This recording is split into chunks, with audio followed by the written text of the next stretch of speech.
Welcome to a deep dive Oh, into the fascinating and sometimes yeah, truly unsettling world of sleep disorders. absolutely. We're exploring an excerpt from sleeping pills to society transformed, and let me tell you, Oh, wow. this chapter is a real eye-opener. It I mean, we're is. talking about everything Yeah. from the annoyance of insomnia Mm-hmm.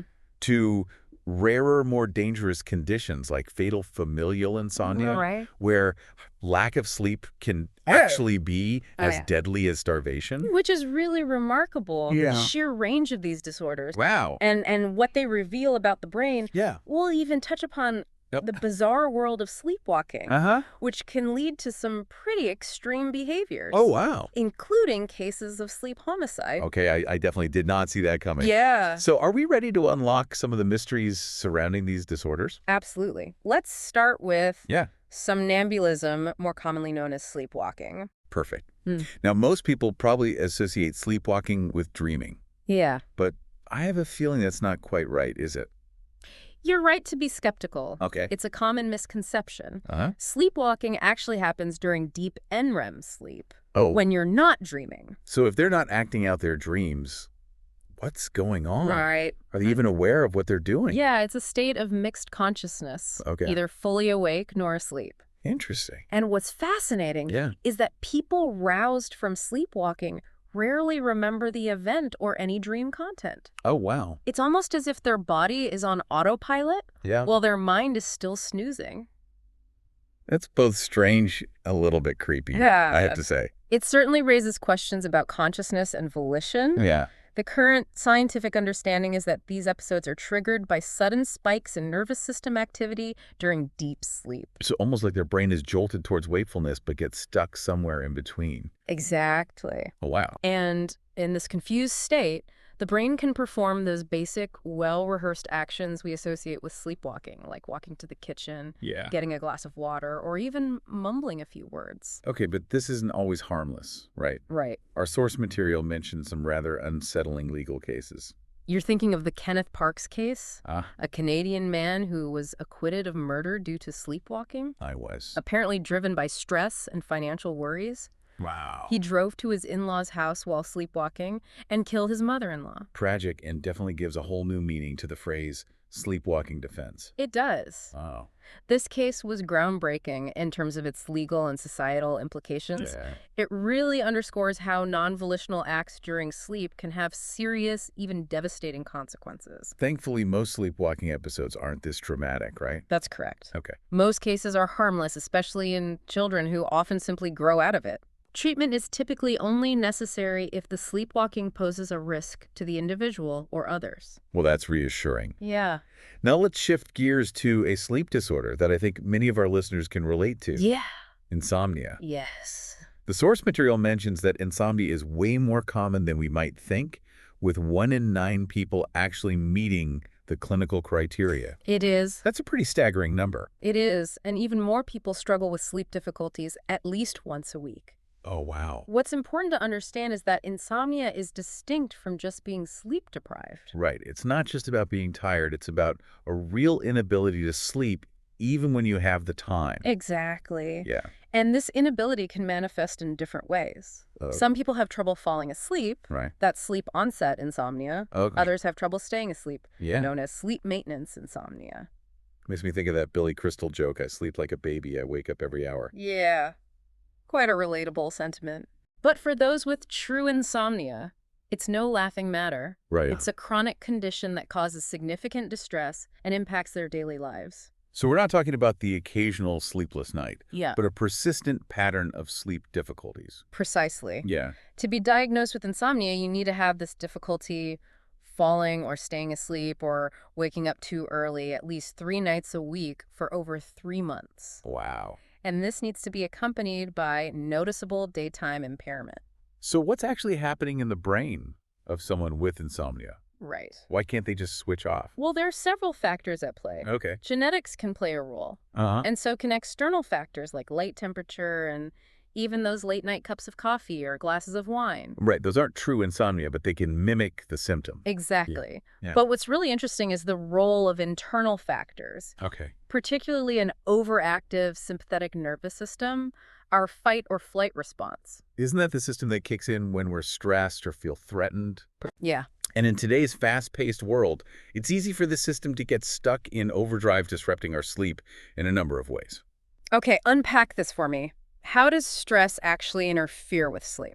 Think of it this way. Okay. When your fight or flight response is activated, Uh-huh. your metabolism increases, Okay. your body temperature rises. Right. Remember, our core temperature needs to drop for sleep. Right. It's like your body is prepping for action, not rest. Exactly. Yeah. Plus, your stress hormones like cortisol and adrenaline Right. are surging, Uh-huh. keeping you alert and awake. So even if you manage to doze off, your sleep is likely to be fragmented and restless, leaving you feeling unrefreshed in the morning? Exactly. Wow, it really is a 247 disorder affecting both day and night.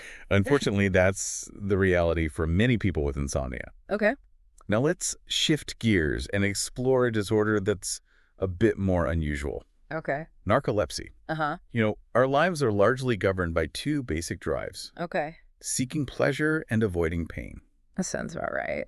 All fueled by our emotions. Yeah. But narcolepsy can really throw a wrench in these basic human drives. Okay. It's a neurological disorder that often surfaces between the ages of 10 and 20, Oh, wow. and it disrupts the brain's ability to regulate sleep-wake cycles. So what are the telltale signs of narcolepsy? The core symptoms are excessive daytime sleepiness, Okay. sleep paralysis, Uh-huh. and cataplexy. Okay, I've heard of sleep paralysis. It's that terrifying feeling of waking up but being unable to move or speak, right? Exactly. And you've probably heard some spooky stories about it too, right? Actually, I read somewhere that sleep paralysis might explain a lot of alien abduction claims. Now, that's a fascinating connection. Yeah. Think about it. People experiencing sleep paralysis often feel intense fear, Uh-huh. a sense of an ominous presence, and the inability to react. Wow. Couple that with the fact that it usually happens at night, Yeah. and it starts to sound a lot like those classic alien abduction narratives. That's wild. Mm. It really makes you wonder if some of those experiences might be rooted in this sleep disorder. Right. But you also mentioned cataplexy. What exactly is that? Imagine that children's toy, the donkey that collapses when you press a button. Oh, yeah, I remember those. Well, cataplexy's kind of like that, but for real people. Oh, wow. And it's triggered by strong emotions.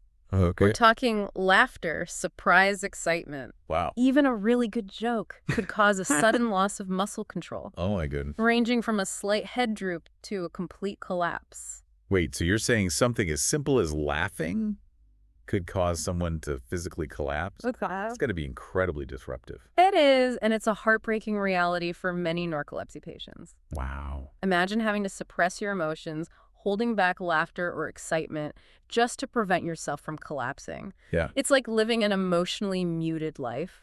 That's a really powerful way to put it. Yeah. So what's going wrong in the brain to cause these strange and debilitating symptoms? The key lies in the hypothalamus, a tiny but powerful part of the brain that houses our sleep-wake switch. Uh-huh. This switch is controlled by a neurotransmitter called orexin, which promotes wakefulness. Okay. Think of orexin as the chemical signal that flips the switch to on for wakefulness. I'm with you so far. Now, in people with narcolepsy, there's a severe deficiency of orexin. Oh. This means their sleep-wake switch is constantly malfunctioning, Wow. unable to maintain a stable state of either wakefulness or sleep. Yeah. It's like a faulty light switch that can't decide whether to be on or off, Uh-huh. leading to those sudden sleep attacks during the day and disrupted sleep at night. So that's why they experience such extreme sleepiness and those bizarre sleep-wake transitions. Exactly. What about treatment? Is there a way to fix this faulty switch? Unfortunately, current treatments for narcolepsy are limited in their effectiveness. Oh, Stimulants like amphetamines can help with wakefulness, okay. but they come with a host of side effects. Right. And the risk of addiction. Not ideal. What about other options? There's a drug called Provigil, Okay. which promotes wakefulness, but it doesn't address all the symptoms. And antidepressants are sometimes used to reduce sleep paralysis and cataplexy, but again, they're not a cure. It sounds like there's a real need for more effective treatments, especially for managing the emotional toll of cataplexy. It is. Now, this next disorder takes a much darker turn. Yes. The book tells the story of Michael Cork, Right. music teacher, Uh-huh. who tragically died from a condition called fatal familial insomnia, or FFI. Yeah, This is where things get truly terrifying, isn't it? it is. Michael Cork's case really underscores the absolute necessity of sleep for human survival. Yeah. His insomnia progressed with horrifying speed. Wow. Within months, he went from a healthy, active individual Yeah. to someone who was barely functioning, unable to even conduct his school orchestra without assistance. And all of this because he couldn't sleep.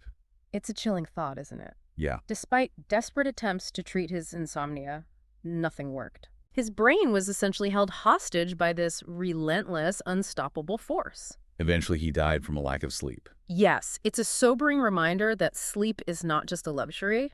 Uh-huh. It's a fundamental biological need, just like food and water. So what exactly causes this fatal insomnia? It sounds like something out of a horror movie. The root cause is a genetic mutation in a gene called PRNP, Okay. which is responsible for creating the prion protein. Mm-hmm. Now, we all have prion proteins in our brains, Okay. but in people with FFI, the mutated version wreaks havoc, Yeah. spreading like a virus and attacking specific parts of the brain. The book focuses on the thalamus, which they describe as being riddled with holes like a block of Swiss cheese. Quite a disturbing visual, isn't it? It is. And you'll recall from our previous deep dives that the thalamus acts as the sensory gate of the brain, Right. filtering incoming information and helping to regulate sleep. Right. It helps to quiet down the noise so we can fall asleep. Exactly. But in FFI, the mutated prion protein destroys this crucial part of the brain, leaving the sensory gate permanently open. Wow. Imagine a constant flood of information bombarding the brain, preventing it from ever shutting down. No wonder these patients can't sleep. Their brains are in a perpetual state of sensory overload. Precisely. And to make matters worse, this damage also disrupts the signals that prepare the body for sleep, essentially compounding the problem. Wow. It's a terrifying thought. Is there any hope for treatment or prevention? Unfortunately, at present, there are no effective treatments for FFI. Wow. There's some early research into an antibiotic that has shown promise in slowing down prion accumulation in other diseases. Uh-huh. But it's too early to tell if it'll be effective for FFI. And I imagine genetic testing for this disorder raises a whole host of ethical dilemmas. You're right. Knowing you carry the gene for a fatal, incurable disease is a heavy burden. Yeah. It raises complex questions about the right to know the potential for psychological distress and the responsibility of preventing transmission to future generations. It's a lot to grapple with.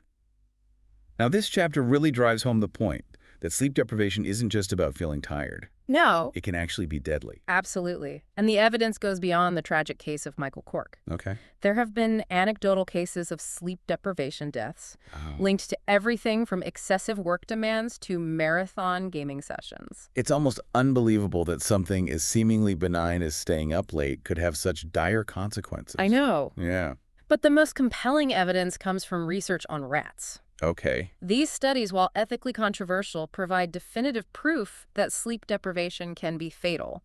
You're talking about those experiments where they kept rats awake for extended periods using various techniques. Exactly, and what they discovered was truly shocking. Okay. Rats deprived of sleep died within about 15 days on average. That's the same amount of time it takes them to die from total food deprivation. You got it. Wow. And it's not just the complete absence of sleep that's deadly, even selective deprivation of REM sleep. Okay. The stage associated with dreaming Right. proved to be nearly as lethal as total sleep deprivation. So it's not just about quantity, but also the quality and type of sleep we get. Exactly. But here's what I find truly fascinating. The researchers initially couldn't figure out why the rats were dying. Yeah. They showed signs of physical deterioration, Right. weight loss, inability to regulate body temperature, Uh-huh. but the exact cause of death was a mystery. It was like their bodies were shutting down systematically. Right. But the underlying mechanism remained elusive. And what did they ultimately discover? What was the final blow? It turned out to be septicemia. Septicemia, isn't that a bacterial infection? Yes, a systemic bacterial infection that overwhelms the body. Okay. And what's really striking is that it wasn't some external pathogen that caused it, but bacteria from their own gut. So essentially, their weakened immune systems, a consequence of sleep deprivation, allowed normally harmless bacteria to become deadly. Precisely, it's a chilling reminder that sleep is absolutely crucial for immune function and overall survival. Wow. Wow, talk about a wake-up call. Yeah. It's incredible to think that something as simple as sleep could have such profound implications for our health. It is. And even our survival. And speaking of wake-up calls, Yeah. the chapter tackles a recent controversy surrounding a study on pre-industrial tribes that was misinterpreted to suggest that humans only need 6.75 hours of sleep. Oh, yeah. That study made headlines. It did. People were saying things like, do we really need to sleep 7 hours a night? It definitely caught people's attention. Yeah. But the conclusions drawn from that study were flawed. Okay. It's not that these tribes people have evolved to need less sleep, Uh-huh. but rather their lifestyle allows them to prioritize sleep more consistently. So they have more opportunity to sleep, Right. even if their actual sleep duration might be slightly shorter than what we typically see in modern societies. Precisely. But here's another crucial point that often gets lost in these discussions. Okay. The quality of sleep matters just as much as the quantity. That makes sense. Yeah, I could sleep for 8 hours straight and still feel groggy if I was tossing and turning all night. exactly. We need to think about sleep as more than just time spent in bed. Right. It's about creating the optimal conditions Yeah. for our bodies and minds to go through all the essential stages of sleep, from deep restorative sleep to REM sleep, where we do most of our dreaming. Right. It's about getting that high-quality sleep that leaves us feeling refreshed and energized in the morning. Exactly. Now, getting back to the issue of sleep duration, I think it's dangerous to conclude that humans need less than 7 hours of sleep. Yeah. There's a mountain of evidence Right. showing that chronic sleep deprivation significantly increases the risk of all sorts of health problems. We're talking heart disease, stroke, diabetes, obesity. It's a Yeah. pretty scary list. Yes, and let's not forget the mental health implications. Sleep deprivation can increase the risk of depression, anxiety, and even cognitive decline. It's like our brains just can't operate at full capacity when they're running on empty. It's a good analogy. Yeah. Now, the chapter also addresses a question I'm sure many of our listeners have wondered about. Okay. Is there such a thing as sleeping too much? Ah, yes, the age-old debate. It is, isn't it? I've heard conflicting opinions on this. Some people say that sleeping more than 9 hours a night is bad for you, Uh-huh. while others claim that there's no such thing as too much sleep. What's the truth? Well, the answer is a bit nuanced. Okay. It's true that some studies have shown a U-shaped relationship between sleep duration and mortality risk, Uh-huh. meaning both very short and very long sleep durations are associated with a higher risk of death. So are we talking about an ideal sleep sweet spot, like Goldilocks and the Mhm. porridge? Not too little, not too much, but just, yeah. There's definitely an element of that. Yeah. But it's crucial to interpret those findings carefully. The higher mortality risk associated with long sleep durations might be driven by underlying health conditions Oh. rather than the sleep itself. So people who are already sick tend to sleep more. Mhm. It's not that the excess sleep is causing problems, but rather a symptom of a more serious issue. Exactly. Think about it this way. When you have a cold or the flu, don't you naturally sleep more? Yeah. Your body is using that extra sleep to fight off the infection and repair itself. Right. It's like our body's way of saying, hey, we need some downtime to heal. Mm-hmm. So maybe sleeping 9 or 10 hours a night isn't inherently harmful, Right. but it could be a sign that something else is going on. Precisely. And to date, there's no evidence to suggest that getting an adequate amount of sleep within a reasonable range is detrimental to health. It's kind of like with food, water, and oxygen, Right. essential for life, but too much can be harmful. Okay, that makes sense.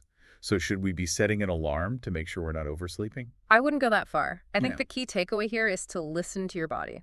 If you consistently feel tired and need more than 9 hours of sleep, Yeah. it's worth talking to your doctor to rule out any underlying health issues. And conversely, if you're chronically sleep deprived, prioritize sleep and make changes to improve your sleep habits. Absolutely. Now let's delve into the fascinating connection between sleep and the immune system. Okay. It's something we touched on briefly when discussing fatal familial insomnia and those sleep-deprived rats. Right. Those were some pretty sobering examples of how vulnerable we become to illness when we don't get enough sleep. It's like our body's defense system is compromised.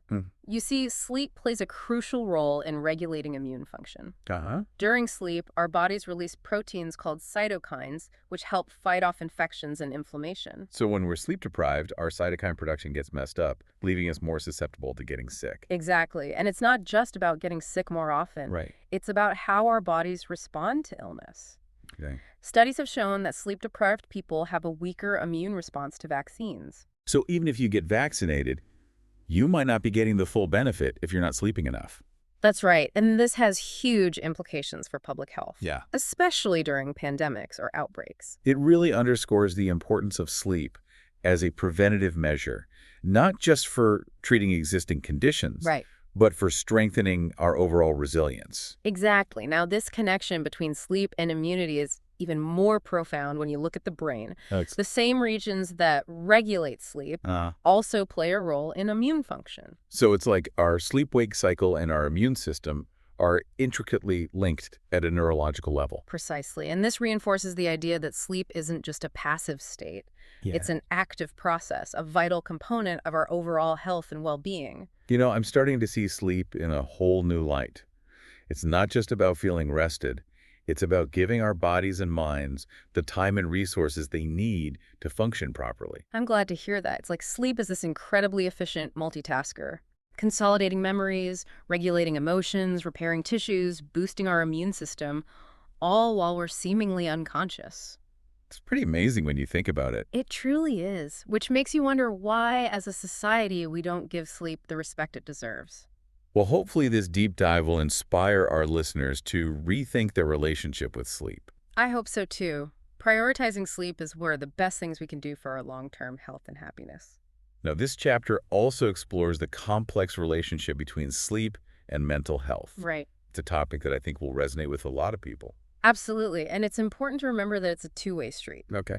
Sleep affects mental health, Yeah. and mental health affects sleep. So it's a bit of a chicken and egg situation. In a way, yes. Yeah. But we know for sure that chronic sleep deprivation Hmm. can significantly increase the risk of developing mental health disorders, Okay. like depression and anxiety. And I imagine that if you already suffer from these disorders, sleep disturbances can make things even worse. Exactly. It's a vicious cycle that can be really hard to break. So how does sleep deprivation actually contribute to mental health problems? What's happening in the brain?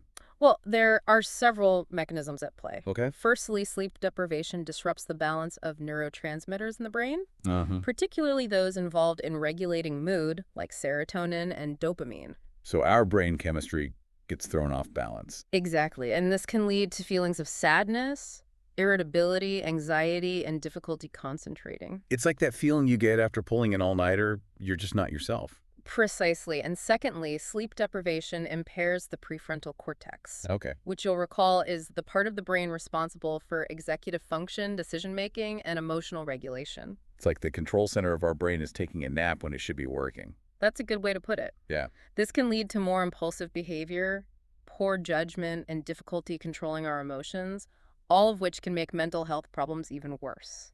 And to make matters worse, sleep deprivation also ramps up the production of stress hormones like cortisol.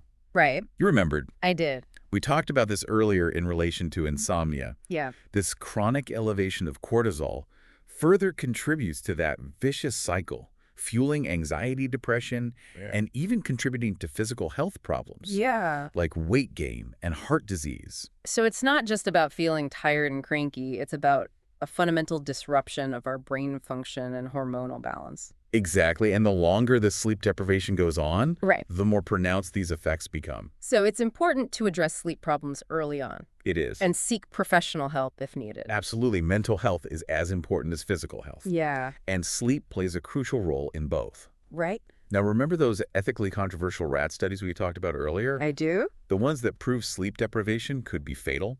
Hard to forget those. Well, those studies also revealed another fascinating insight Uh-huh. into sleep deprivation. The concept of sleep debt. I've heard that term thrown around a lot, but I'm not sure I really understand what it means. Is it like owing money? Can you just pay it back with a few extra hours of sleep on the weekend? Not quite. Sleep debt is cumulative. Okay. It's the difference between the amount of sleep you need and the amount you actually get over a period of time. Uh-huh. So if you consistently sleep 6 hours a night, Yeah. when your body really needs 8, Okay. you're accruing a sleep debt of 2 hours per night. So it's like you're constantly borrowing from your sleep bank, Yeah, and eventually you're going to go bankrupt. that's a great way to put it. Yeah. And just like with financial debt, it's easier to prevent sleep debt than to try to pay it off later. So how do we manage this sleep debt? Do we really need to become those people who brag about getting 8 hours of sleep every night? Well, prioritizing sleep is always a good idea. Yeah. But it's not always realistic. The key is to be strategic. Okay. If you know you've been shortchanging your sleep, try to catch up gradually rather than crashing for 12 hours on Saturday. Okay. Adding an extra hour or two each night is more effective.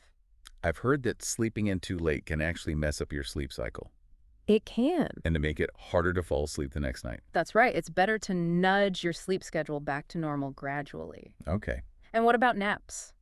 Oh, yeah. A lot of people swear by them. Yeah. I've heard they can be good for a quick energy boost. They can. But is there a right way to nap? Naps can be beneficial, but timing is key. Okay. Short naps around 20 to 30 minutes are ideal Uh-huh. for avoiding that groggy feeling you sometimes get Yeah, after waking up from a long nap. right. I think there's even a name for that. Sleep inertia, right? Exactly. And avoid napping too late in the day, Okay. as this can disrupt your nighttime sleep. So managing sleep debt is all about finding a balance, being mindful of your body's needs, It is. and making adjustments to your sleep schedule as needed. Well said. It's about listening to your body's cues and working with your natural sleep rhythms. Now, you mentioned REM sleep and dreaming earlier. I did. The source material goes into some really interesting detail about dreams. It turns out we all dream even if we don't remember them. Isn't that wild? It is.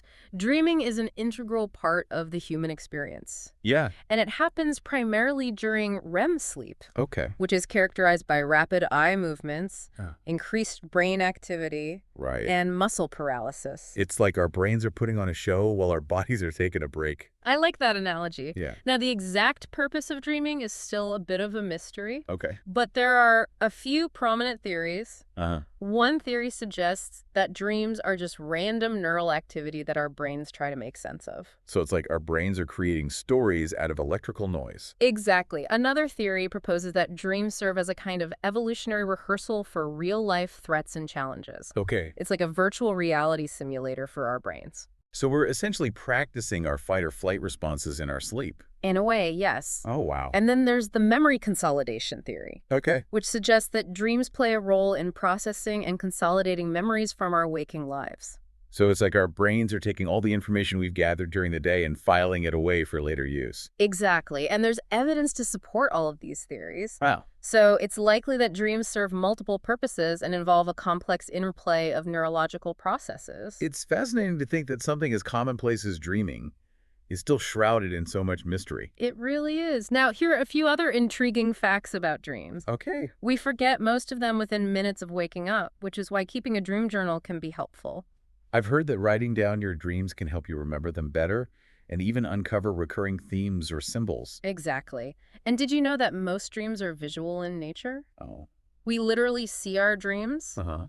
though they can also involve other senses like sound, touch, and even smell. I've definitely had dreams where I could smell things so vividly. It was almost like I was really there. It's amazing how the brain can conjure up these incredibly realistic sensory experiences, isn't it? Yeah. And another interesting fact is that dreams often incorporate elements of our waking lives, Mm-hmm. like people we know, places we've been, and events we've experienced. It's like our subconscious minds are creating these elaborate narratives out of the raw material of our lives. Right. Now, the chapter also touches on lucid dreaming, which sounds pretty amazing. It is lucid dreaming is the ability to become aware that you're dreaming while you're dreaming. Wow. It's like gaining conscious control within the dream world. So you could actually direct the action, change the scenery, or even fly. Exactly. And while it might sound like something out of a sci-fi movie, it's a real phenomenon Yeah. that has been studied scientifically. I've even heard that it's a skill you can learn and practice with specific techniques. You're right. There are various methods like reality testing, dream journaling, and meditation that are thought to increase the likelihood of having a lucid dream. That's so cool. Yeah. So you're not just a passive observer in your dreams, you can actually become an active participant. Exactly. And there's growing interest in the therapeutic applications of lucid dreaming for treating conditions like anxiety, nightmares, and even phobias. So it's not just about having fun and controlling your dreams. It could actually have real-world benefit. Good.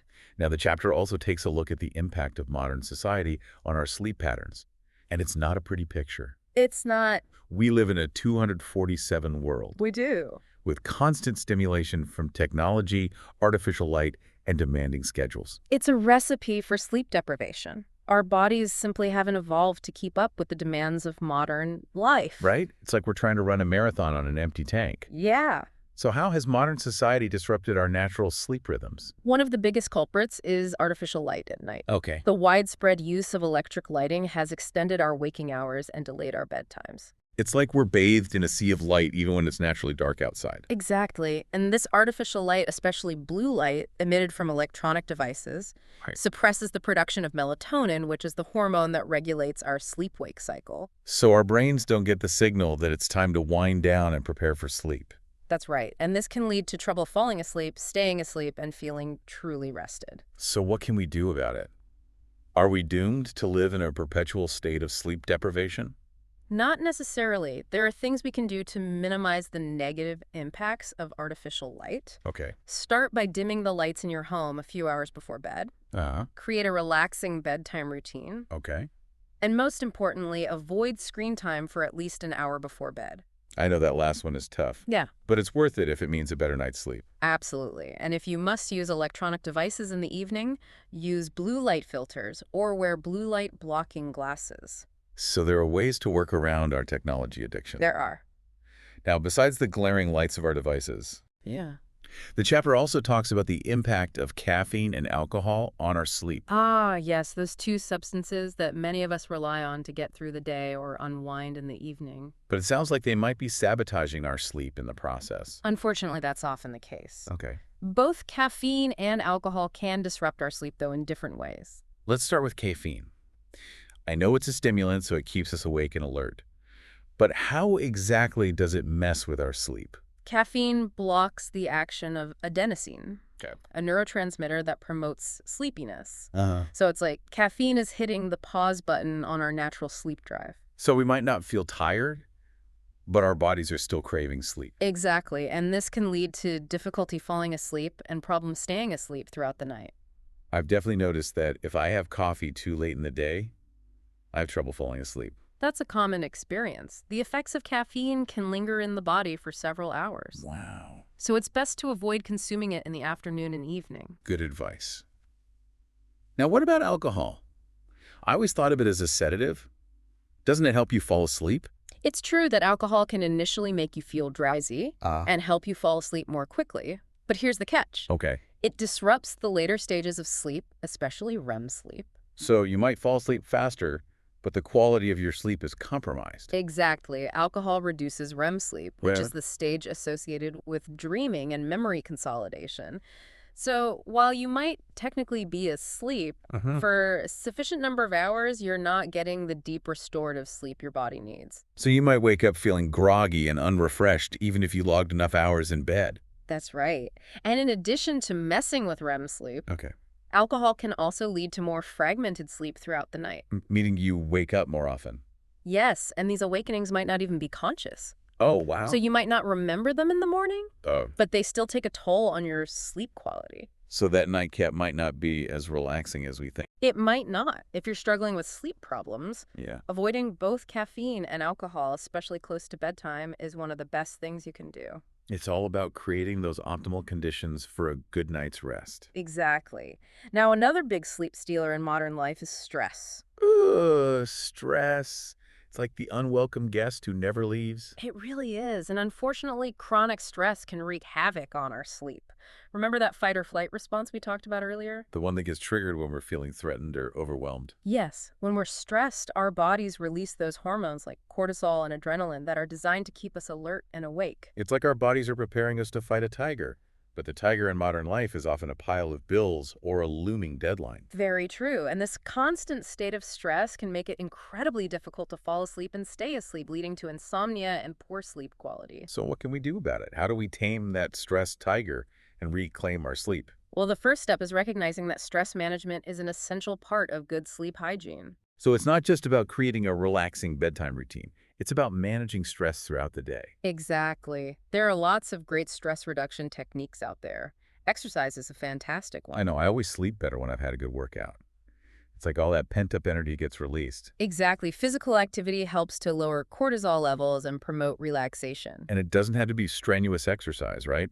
Even a brisk walk or some yoga can make a difference. Absolutely. And then there's mindfulness meditation. Have you ever heard that? I've heard a lot about it, but I haven't actually given it a go. What is it exactly? Mindfulness is the practice of paying attention to the present moment without judgment. Okay. It involves focusing on your breath, your body, your thoughts, and emotions without getting carried away by them. So it's about being more present and less reactive. Exactly. And there's a lot of research showing that mindfulness meditation can reduce stress, improve sleep quality, and even help with conditions like anxiety and depression. Sounds worth exploring.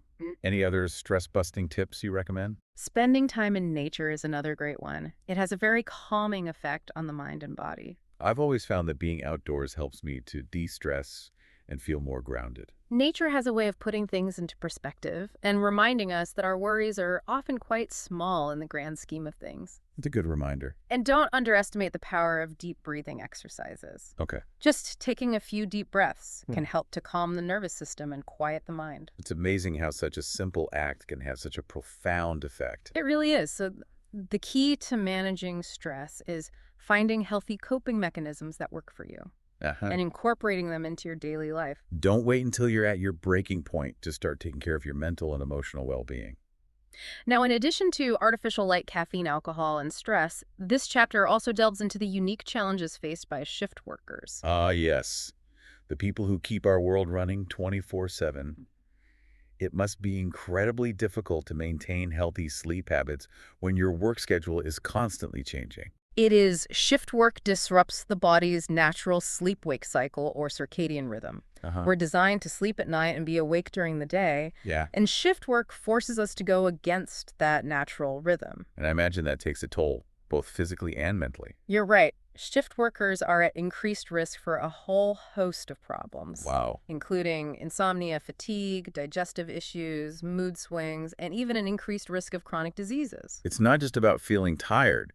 It's about a fundamental disruption of our biological processes. Exactly. And the longer someone works shifts, the more pronounced these effects become. So what can shift workers do to minimize the negative impacts on their sleep and their health? Well, one important strategy is to try to maintain a consistent sleep schedule as much as possible, Okay. even on days off. I know that can be tricky when you're working nights or rotating shifts. It definitely requires extra effort, but even small adjustments can make a difference. Okay. For example, try to go to bed and wake up at the same time as much as possible, even if it's not a traditional sleep schedule. Huh. So it's about creating a new kind of routine that works for your unique situation. Exactly. And creating a sleep-conducive environment is crucial for everyone, Uh-huh. but especially for shift workers. You're talking about making the bedroom dark, quiet, and cool. Yes, and that might mean investing in blackout curtains to block out sunlight, using a white noise machine to drown out distracting sounds, and keeping the room at a comfortable temperature. And what about those times when you have to sleep during the day? Are there any strategies for making that easier? If possible, try to create a daytime sleep routine that mimics your nighttime routine. Right. This might involve taking a warm bath, reading a book, listening to relaxing music, or whatever. Helps you wind down before bed. So it's about tricking your mind and body into thinking it's nighttime, even when the sun is shining outside. Exactly. And as we discussed earlier, avoid caffeine and alcohol before trying to sleep, as they can make it even harder to fall asleep and stay asleep. And what about the impact of light on shift workers? Yep. It must be really tough to adjust to sleeping during the day when your body is programmed to be awake. Light exposure is crucial for regulating our circadian rhythm, Right. and shift workers need to be extra vigilant about managing their light exposure. So what kind of light exposure is best for shift workers? During their waking hours, shift workers should try to expose themselves to as much bright light as possible, ideally sunlight. Okay. This will help to reset their circadian rhythm and promote alertness. And what about when they're trying to sleep during the day? Minimize exposure to light, especially blue light, as much as possible. Okay. Wearing sunglasses on the way home from a night shift can be helpful, as can using blackout curtains in the bedroom. It's all about convincing your brain that it's nighttime, even when it's not. Exactly. And finally, shift workers might want to consider talking to their doctor about using melatonin supplements. Melatonin, the sleep hormone we talked about earlier. That's right. Melatonin supplements can help to regulate the sleep-wake cycle and improve sleep quality. It's like giving your body a little extra help in adjusting to an unconventional sleep schedule. Exactly. Now, the chapter also discusses the unique importance of sleep Okay. for children and adolescents. This is a topic close to my heart, as I have young kids. I know how cranky they can get when they don't get enough sleep. It's not just about crankiness, though. Sleep is absolutely crucial for children and adolescents. Right. Because their bodies and brains are still developing, Yeah. they need significantly more sleep than adults. I remember reading that newborns sleep up to 17 hours a day. That's right. And as children grow older, their sleep needs gradually decrease, Uh-huh. but they still need significantly more sleep than adults. So how much sleep do teenagers need? Most teenagers need around 8 to 10 hours of sleep per night to function at their best. But I've read that many teenagers are chronically sleep deprived. It's true, and there are a lot of contributing factors, Right. like early school start times, extracurricular activities, social pressures, and the constant use of electronic devices. It's like they're being pulled in a million different directions, and sleep Mhm. often gets sacrificed. Exactly, and this sleep deprivation can have serious consequences for their physical and mental health, Right. not to mention their ability to learn and perform well in school. So getting enough sleep isn't just about good grades, it's about overall well-being. Absolutely. The chapter lays out several reasons why sleep is so vital Okay. during these crucial developmental years. Yeah. First, sleep is essential for physical growth and development. Okay.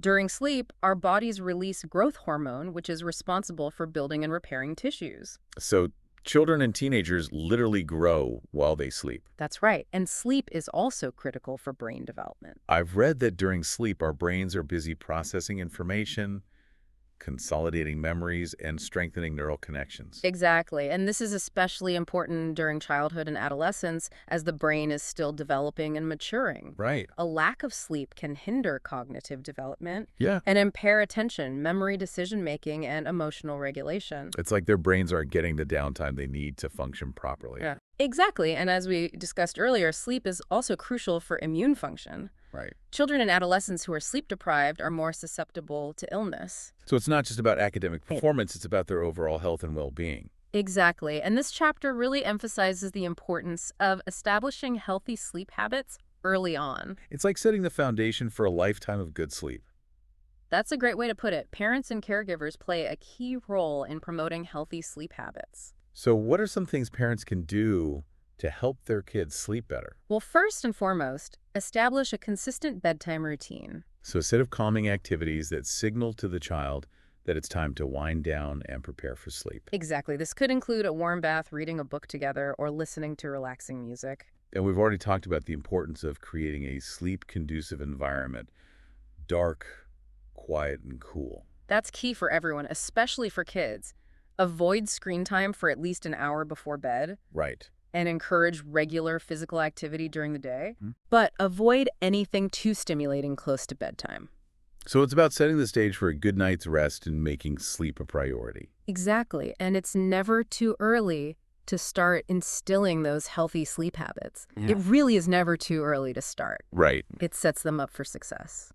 Well, this deep dive has certainly been an eye-opener. Yeah. I had no idea just how crucial sleep is for our physical and mental well-being. It is. You know? It's essential. We've learned that it impacts everything from our hormone regulation and immune system to memory consolidation and tissue repair. Right. It's truly remarkable what happens when we close our eyes each night. It is like hitting the reset button, Yeah. giving our systems a chance to recharge and rejuvenate. And it's free. It is. We don't have to buy any fancy equipment or sign up for expensive programs. Right. We just have to make it a priority. Exactly. So as we wrap up this deep dive, I urge all our listeners to make sleep a non-negotiable part of their daily routine. Treat it with the same importance as you would a healthy diet and regular exercise. Absolutely, because when it comes to our health and longevity, sleep is not a luxury. It's an absolute necessity. Sweet dreams, everyone.